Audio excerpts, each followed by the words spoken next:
যদি একটু ভালো লাগে। যাই একটু ভিডিও কল দেই। হ্যালো, হ্যাঁ জান বলো।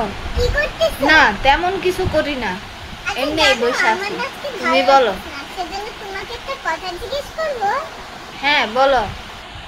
আচ্ছা ধরো, পৃথিবীতে যদি আমি না থাকতাম তাহলে কি তুমি অন্য কারোর সাথে প্রেম করতে? হ্যাঁ কি? করতাম। এত বড় কথা? তুই ফোন আমি রাখ। আবার কি তুই করলাম? আমাকে ফোন দিবি না। তুই ফোন রাখ। তুই কোনোদিন আমারে ফোন দিবি না। বিয়াদব, বিশ্বাসঘাতক। কথাটা তো শোনো।哎呦我的妈！ যাই হোক, এখন একটু ভালো লাগছে।